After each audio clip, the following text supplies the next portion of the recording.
There's my mortgage. I kind of looked around my game room and I kind of compiled a general list of games that I believe are some of the most elusive, hardest to find, rarest, most expensive games in my collection. Oh boy, it's a real flaunt-heavy day here.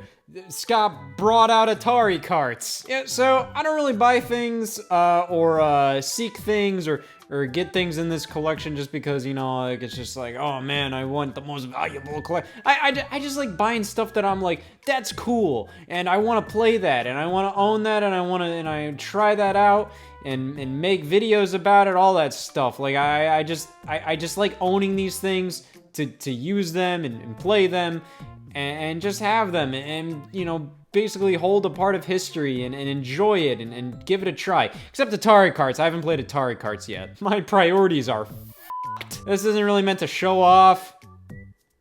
I mean, it technically is, but eh. I just found it to be an interesting challenge to just actually go around my game collection and just kind of be like, what is like some of the rarest stuff I own? What is some of the hardest stuff to find? And this is one of them, Atari Cards. This is kind of like one of the holy grails of the Atari Jaguar. Pretty much a Mario Kart clone. Very much like Super Mario Kart, at least that's from what I can tell, because you know, I have not played this yet. However, yeah, this is like pretty pristine condition. Not really sure if we can get in better shape than this cartridge or this box in general. Yeah, this is complete in box and all of that. And yeah, so this was pretty much Atari's attempt at mimicking Mario Kart by taking many of their well-known characters, such as Bentley Bear. Yeah, Bentley Bear. Bentley Bear from Crystal Castles. Yeah, that Bentley Bear. Yeah. Now you're talking. Now, why is this so rare? Well, it's an Atari Jaguar game, and, you know, there's not many of those to begin with, so this one probably in high demand because, you know, it's probably the most accessible game, being a kart racer. Being a Mario Kart clone just kind of makes it a little more interesting. And it's one of the most interesting games on the Atari Jaguar. It's a game that not many people talk about. When you hear people talking about the Atari Jaguar, you mainly hear about Kasumi Ninja and Alien vs. Predator and Doom and all that kind of stuff. Attack of the Mutant Penguins. But Atari Cards is very rarely brought up. It's a very not well-known game on the Atari Jaguar, but it's a game that I think anybody can like pick up and be like, oh man, it's like Mario Kart. So I think like combining those, you know, being kind of so obscure and also being so accessible, kind of makes it a, you know, a pricey one. It's definitely a pricey and hard to find one. And the exact same notion applies here. Shrek and Shark Tale, 2 movies in 1 Game Boy Advance video. This is a custom case I have for it, but I do have the box here. This is definitely one of the most rare and elusive Game Boy Advance video cartridges, or at least like the most in demand. So this does fetch a decent amount. Nothing crazy. I think it might be like $100 or something. But it's something where it's like, why wouldn't you get this one? Seriously, like Game Boy Advance video cartridges were a big part of my childhood. I had a lot of Nickelodeon ones, and I remember watching those a fair amount. I also had a Video Now player that I used a decent amount. But after those, I mainly just used like a portable DVD player. My family kind of lived like an hour or so away from the rest of my like family, like my extended family, aunts and uncles and cousins and all of that. So roughly like every weekend, I'd take like, you know, road trips with my family, you know, an hour, maybe two or so to go do things. So I needed entertainment, which pretty much meant portable DVD players, iPod Nano, Game Boy Advance, Nintendo DS, all that kind of stuff. And Game Boy Advance video is something that I definitely got my use out of. Of course, it's so pixelated and compressed that it's just like, how could you ever watch that? But it was more than watchable. Believe me, I watched it. I never owned the Shrek Game Boy Advance video, the Shark Tale Game Boy Advance video, or the Game Boy Advance video 2 movies in 1 Shrek and Shark Tale pack. But yeah, these movies were available separately. You could get just like Shrek on its own and Shark Tale on its own. But then there's also this 2 movies in 1 1. I'm kind of like, why wouldn't you get this one? Well, because it's 2 movies in one. The movies are even more compressed in this on this cartridge. So Shrek on its own, the Shrek Game Boy Advance video looks better.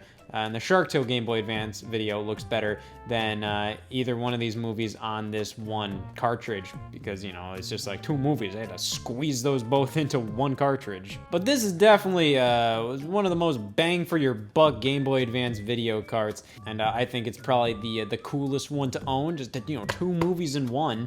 That's pretty badass. But because of that, it's also like one of the more expensive ones. But very happy to own this. Why am I happy? What am I gonna do with it? You know, I'm not telling anybody. Here we go. This is something stupid and weird.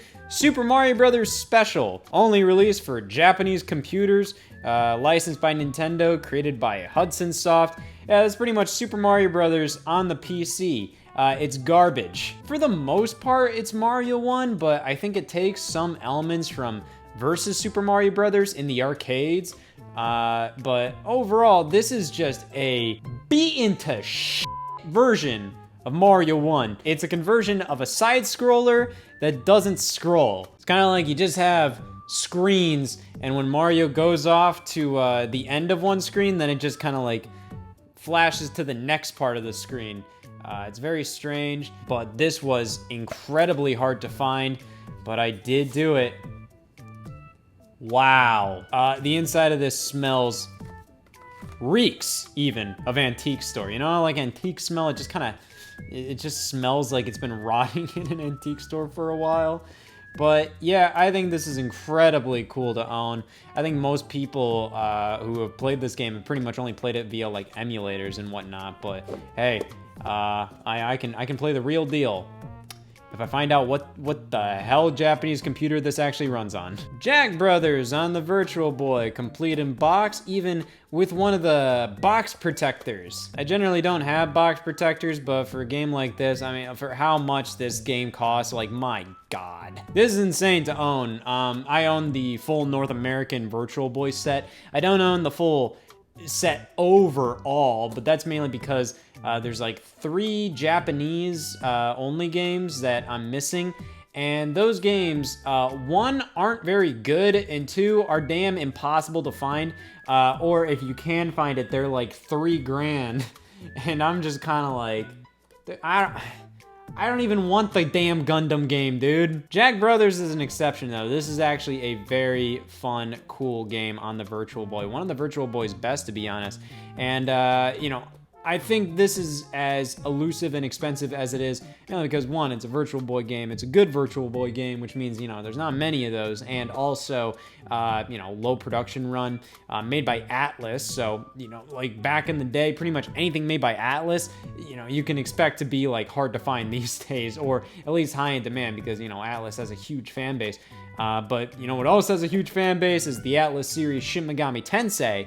And if you are a Shin Megami Tensei fan, and you want to get all the games in the Shin Megami Tensei series, you're gonna need this, because this is a spin-off of the Shin Megami Tensei series. Not only a spin-off of the Shin Megami Tensei series, but the first Shin Megami Tensei game that released in North America is this one. So yeah, this is kind of like a holy grail item for many people, so I'm very sorry I own it, but I'm very honored to have this guy in my collection, alongside pretty much all the other Virtual Boy games I own. I have 3D Tetris complete in box, Waterworld complete in box. Those are, you know, those are also very expensive and hard to find. But Jack Brothers definitely takes the cake in terms of like the most overall. I own nearly most of the N64DD games. What's your confession? So the 64DD is a peculiar little add-on. Mainly, like, it felt very similar to the Circle Pad Pro for the Nintendo 3DS.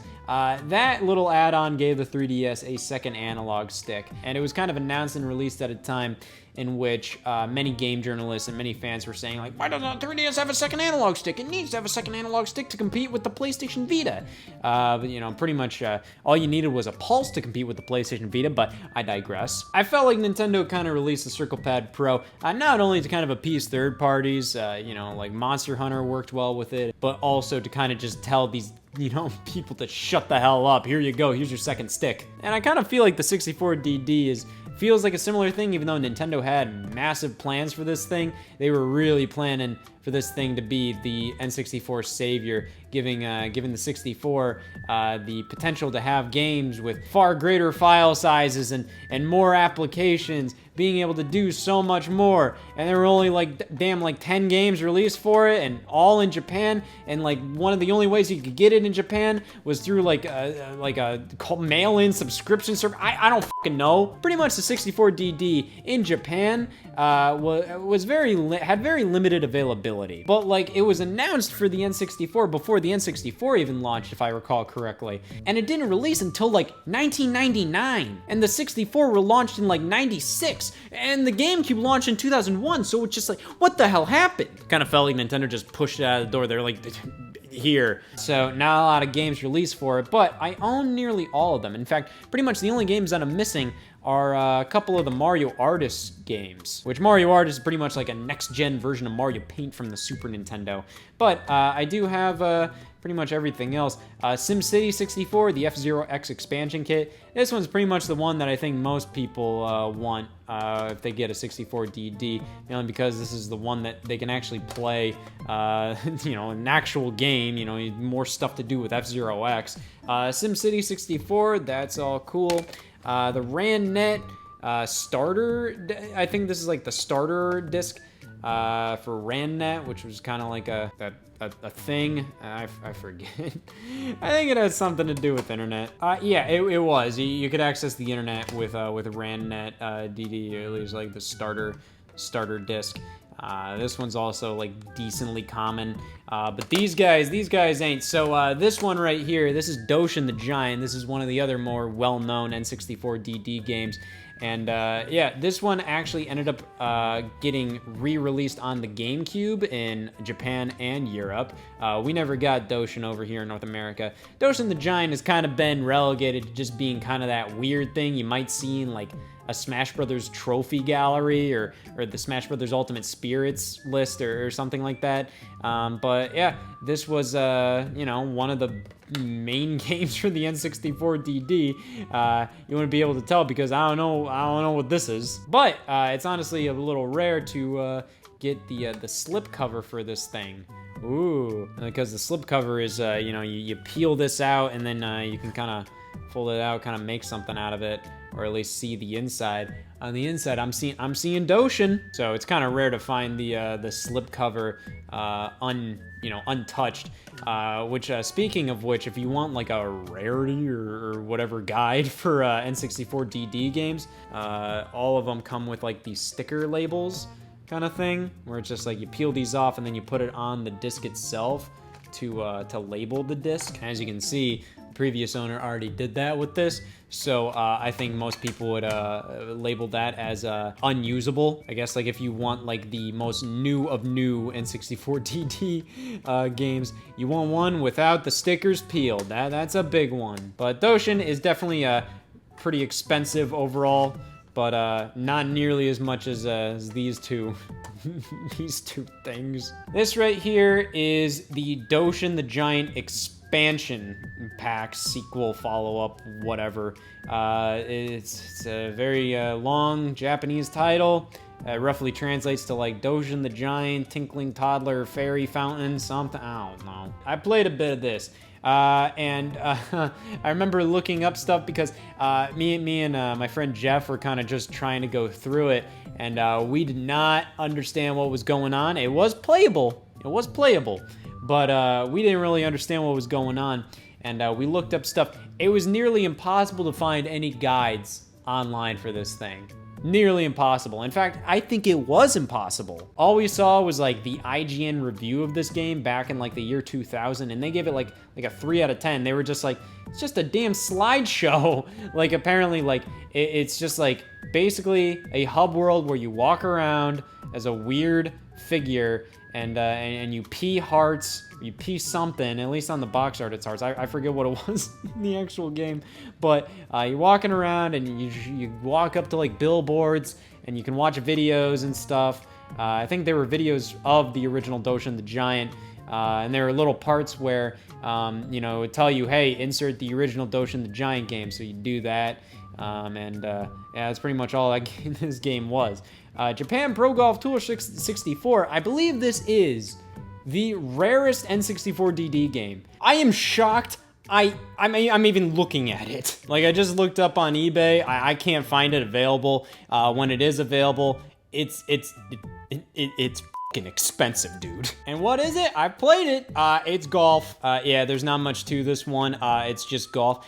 Japan really likes their golf games. There's a lot of golf games in Japan, and this one's perfectly fine. It works. It does the job. Yeah, this is truly one of this may be the rarest game I truly own, is Japan Pro Golf Tour 64. That's how you know I'm serious, when I own the golf game on 64 DD. But yeah, very honored to have the vast majority of the N64 DD lineup. Happy that if I ever want to complete it, yeah, I just have to buy all those. After that, we'll calm down a little bit. Jesus. Here are some of my rarest Wii U games. Yeah, I own most of them, so, you know, this is just like my picks. But Devil's Third is kind of the big one. This was rare when it first released. You know, there's that whole rumor that in North America there were only like a couple hundred that were released to GameStop throughout the entire country. Not even like to just like one state worth of stores. So like Devil's Third was like obscenely hard to find when it first launched. You know, this is a Nintendo published game, and it felt like Nintendo reluctantly published it.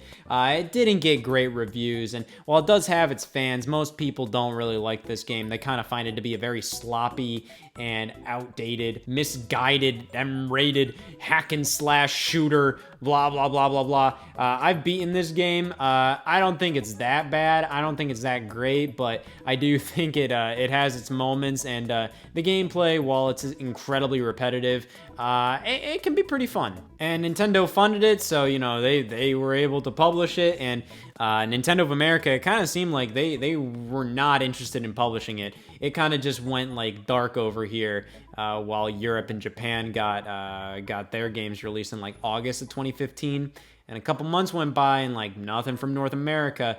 And Nintendo of America finally said, like, after a bit of a little online protest, they said, all right, we'll publish Devil's Third. But it was an incredibly limited release. And yep, I got it. I got this one on Amazon for $60 back in like early 2016. See, after the GameStop fiasco of like, oh man, very few retailers got this game and, you know, had a limited supply across the entire country, Amazon.com had a pretty decently sized restock of copies in early 2016. That's when I got mine. Afterwards, it kind of kept going down in price. You know, like I think it was probably, you could probably snag Devil's Third for like maybe like $40 or something. And now it's a couple hundred. If any game deserves to be a couple $100, it's this game. I mean, seriously, I mean, when is this ever going to get re-released? You need to have it. You need to own a Wii U for this, and you need to have this game. It's come on, it's Devil's Third. And in a similar line of thought, come on, it's the Book of Unwritten Tales 2. I got this for like $20. This is when like, you know, like 2016. I just found it cool how Nordic Games was starting to just publish a lot of Wii U stuff back then, and I was like, oh man, you know, I was on Amazon and I saw like they were publishing this game called The Book of Unwritten Tales 2. I think I had like some Amazon credit and it was only like $20. I was like, oh, a Wii U game? And you know, it looks like kind of like, you know, pretty high quality. Yeah, I'll buy that. I never actually played this one. And yeah, I bought it for like $20 when it came out, and well, yeah, so this was just a blind purchase I made back in 2016 that I still haven't played, and yeah, That investment's paying off. And then finally, Skylanders Spyro's Adventure on Wii U. Now, this one isn't like super expensive right now, but this one's kind of, you know, well known in the underground, I'd say, because not many people are talking about this. But this is a very obscure release. This is a Japanese-only release. Skylanders Spyro's Adventure is the first Skylanders game, and it never released on Wii U outside of Japan. Japan pretty much got this game in like 2013, so like 2 years after this game launched, after Skylanders Giants already launched, the year Skylanders Swap Force was coming out, so it was kind of like, why are you putting this out? This one, I think, is going to be kind of a tricky one to find eventually. It's already kind of hard to find. I looked it up on eBay, and I only saw like one copy or two right now, so this one's already kind of getting a little tricky to get. Guys, it's 3D Crazy Coaster. Oh my god! Scott owns 3D Crazy Coaster. Oh my god, I want to meet him. So I've been getting kind of into the Vectrex. I love the little Vectrex. It's such a cool piece of like early 80s gaming. I think most people can agree that that era of gaming is hard and not super enjoyable to go back to sometimes. You know, I think somebody like me, I love old garbage like that, so I can appreciate it. But even then, there's only so much, or like Atari 2600 I can really experience in like an hour, you know? And same goes for like Intellivision, ColecoVision, all of that. But the Vectrex, man, I can go for days on the Vectrex. It is so damn cool with the vector graphics and everything. The games are so simple and easy to enjoy, understand.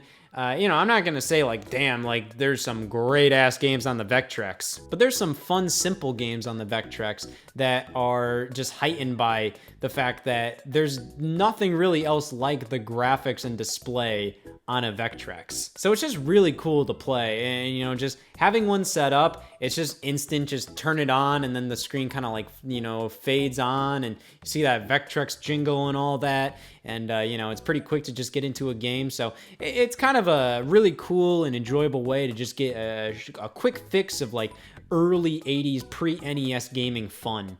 I do own a couple Vectrex games. This one's the like most difficult to find, including like the accessory this works with, which is the Vectrex 3D Imager. I already talked about that in the 3D gaming episode of Scott the Woz. And that was a 3D headset for the Vectrex where you put it on and then you can see like stereoscopic 3D. It didn't really work well, at least for me. Might be my headset because, it's old. Might be the Vectrex itself. I don't know. Might be my eyes. Who knows? But that 3D Imager itself is insanely hard to get. And this game here, 3D Crazy Coaster itself, is also incredibly hard to get. And the fact that I not only own the cartridge, but the box itself, which the box is pretty vital, because if you have the box, that means it probably comes with the overlay that you need. Vectrex games would come with overlays that you put on the screen to give the graphics color. For the 3D Imager games, instead of putting the overlay on the screen, you'd put the overlay in the 3D Imager, and that kind of helped, and they would spin the overlay around and around and around with the headset, and that would kind of give you the 3D effect. Having the box is nice because that means it's more than likely coming with the overlay. The Vectrex games outside of the 3D Imager ones don't need an overlay, so you don't really need a box for the regular Vectrex games. Not that you need a box, but just having the box means it's more than likely coming with the overlay. But with the 3D Imager games, having the box is not only cool, but also potentially a little necessary. All right, this ain't a game, but I want to complain about these. These are the European or like PAL, I guess, Animal Crossing Amiibo cards binders. I kind of got into getting some Animal Crossing Amiibo cards. I don't have to explain why I like collecting some cards. Most trading cards are pointless. I'm not using these to scan into my game. I just like collecting them. I just like open up a pack and seeing which villagers I get and all that. But part of the fun of collecting cards is kind of like putting them in like a binder, or at least organizing them and trying to see how many you need left. What are the ones you have left to get? And the Animal Crossing Amiibo cards got these really awesome card binders released, where they have literally like all the villagers from each respective series, lined up with their silhouettes here. So, you can slide the cards in, and you basically complete this little section. But you also see which ones you're missing, and it gives a great visual indicator of which ones you're missing with the silhouettes. I always loved just how this was set up. I thought this was set up so damn well. The design was awesome, and this never released in North America. We got this just the horrible binder in comparison. All we got was a just generic ass Animal Crossing Happy Home Designer Amiibo card binder, which was just a card binder with like the Animal Crossing Happy Home Designer cover art on the cover. And I'm just like, I never wanted that. I thought that was lame as hell. These ones looked great, and they only released outside of North America, and now they are impossible to find, and if you do find them, they are used, not in great condition. This one that I got, I think it's not this one, I think it's Series 2. Yeah, mine is like falling apart, so I need to find a way to like fix that up. So yeah, that one is just not in great shape, but I do have it, so yay. But these Amiibo card binders are like impossible to find right now, and if you do find them, they're like hundreds of dollars. It's ridiculous. This is another 3DS era thing, the 3DS Guide Louvre cartridge. This was always really cool because while this was available to the public on the Nintendo eShop, Nintendo released this whole ass Nintendo Direct where Satoru Iwata and Shigeru Miyamoto are just touring the Louvre, and they're just showing off how Nintendo created a guide software that you used on the 3DS, and it was a virtual guide through the Louvre. And the Louvre would have like 3DS systems that you could take around, and it would give you like a virtual guide of the museum. And it was really cool. And Nintendo released that software on the Nintendo eShop so everybody could enjoy. However, if you wanted a physical copy of that Louvre guide, they offered these physical games in the Louvre gift shop. This is one of the few 3DS games that is actually not region locked. It says on the front you can use this with European, Australian, and American versions of the Nintendo 3DS, which means like, yeah, even though this was only released in Europe because that's where the Louvre is, I can play this on my 3DS. And I'm sure they did that because, obviously, people from all over the world visit the Louvre, so, they let up on that restriction a little bit. Now, my copy is still sealed. I don't leave stuff sealed just because I'm like, oh, I gotta leave it sealed. Like, I just haven't gotten to this yet. But I just checked on eBay, and people are selling like the English version for like $1,000. And I also have this game downloaded on my 3DS, so I'm not looking to sell this, but I'm also kind of like, I have no reason to open this, so why? I hate collecting. I don't want to be a little bitch and keep this sealed. I think that's lame as hell sometimes, but I'm also like, I don't have a reason to open it. Other than I own it, I'm not going to sell it, so I might as well open it to see what the game cartridge is like. But there's not going to be anything cool in there. It's just going to be a damn picture of the Mona Lisa. This is one of my favorite things I own. It's Street Fighter 2 on the Sega Master System. It's released in like 1997. It's crazy. Yeah, pretty much only in Brazil. That's where the Sega Master System was really big. And yeah, it's just a really dumbed down and 8-bit version of Street Fighter 2 on the Sega Master System. I love this. I think it's incredible. Like most of these things, it is harder to find. There's a lot of Sega Master System games that like you didn't even know existed until like a little, it's just like, oh shit, Street Fighter 2? Same thing on the Sega Saturn. There's a lot of Sega Saturn games that I'm like, oh wait, that came out on Sega Saturn? Like the original Resident Evil, and this one is really expensive these days. But yeah, and thankfully this one's in very good condition. It even comes with the little foam. You got the good copy of a Sega Saturn game when it comes with the foam. But yeah, there's a lot of PlayStation 1 games that, you know, a lot of people, including myself, may only think are like, oh, that only released on PS1. But no, like stuff like Mega Man 8, Tomb Raider, Rayman. Like, there's so much stuff that came out on the Sega Saturn that you just don't associate with the console. And Resident Evil is one of them, and I'm very, very happy that I get to own this version. If you follow video game collecting, you for sure won't stop hearing people say like, oh, you gotta act on the original Xbox. It's gonna blow up someday. This is like the rarest game. It's like $150. That's still a lot of money for one game. Like, Jesus Christ, but still, it's... This is all you got? I don't know. I always find the original Xbox to be a little, like, it's not as fun to, like, play as something like the GameCube. I'd rather play the Xbox than the PS2. The PS2 is not fun to go back to. Like, the video quality on that thing is just horrible.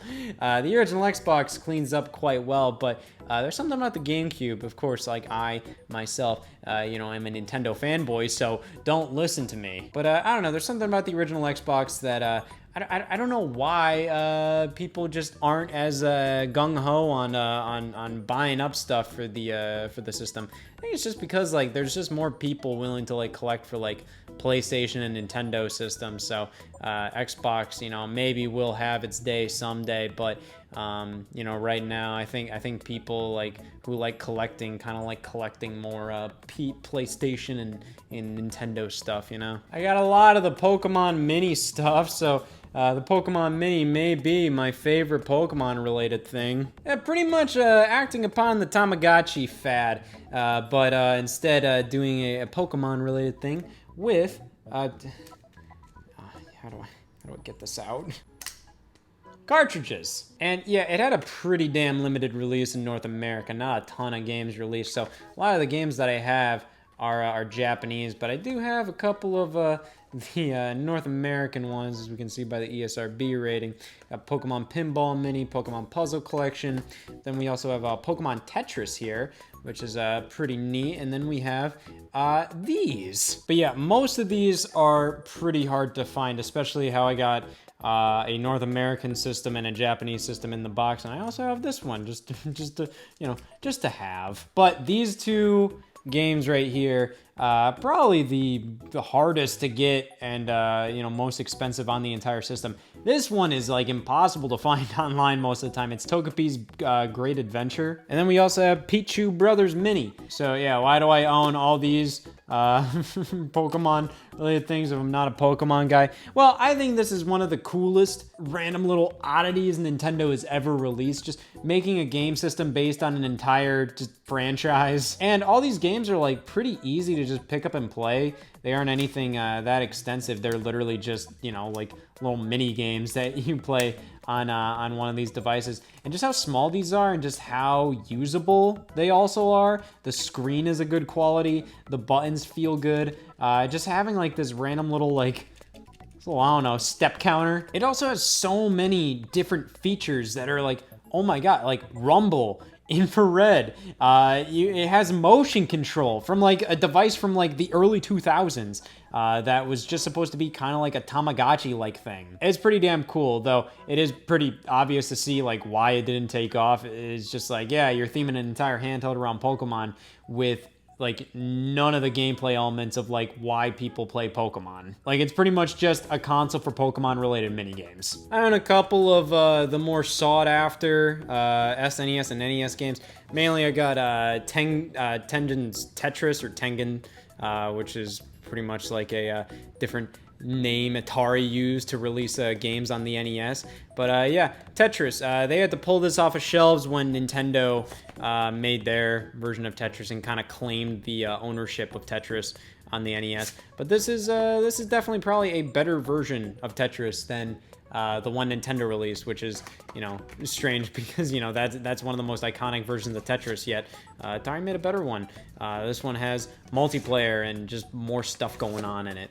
And then SNES-wise, nothing that special other than, you know, like, it's just like, these are just kind of like the sought-after games. You know, I have Earthbound, Mega Man X2, even though X3 is even crazier expensive, Chrono Trigger, a lot of the good stuff. But the main things that I own on SNES and NES are these guys. This is a little strange how these are kind of like some of the most expensive and hard to find things I own. But yeah, these are reproduction cartridges of these competition cartridges Nintendo had for some of their big competition events. Nintendo World Championships 1990, Nintendo Campus Challenge 1991, Super Nintendo Campus Challenge 1992, and Super Nintendo Power Fest 1994. These were just these big events Nintendo would hold where, people would compete across, like 3 major NES or SNES games at the time, just with like a challenge in them. Like it would be like, oh, collect 50 coins in Super Mario Brothers 1 and then move on to Rad Racer, just finish the race, and then Tetris, just rack up the most points, and you'll have like 5 minutes or so to do that all in and see just like, after all the scores are multiplied, see how much you get. And these are really cool to own. Obviously, the original cartridges are much more, desirable and impossible to get. I don't really care to own those. Like, obviously, I mean, like, if I have the opportunity to own those and, like, I'm not gonna break the bank to do it, like, yeah, I'll own it. But frankly, I find it way cooler to just play these games. Like, these are really cool to just experience on an actual system. Just plugging these into a system and playing the competitions yourself. They all have little dip switches which affect the game, which was actually, on the original competition cartridges themselves, which kind of make these like experiences you can't really recreate via emulation. I mean, you can, I'm not, you can play these via emulation, but it's just cool to have these physically, have the switches here. Being able to just hold this and be like, yeah, this is a part of history, even if it's a reproduced part of history. And yeah, these are done by Retro USB and Retro Zone.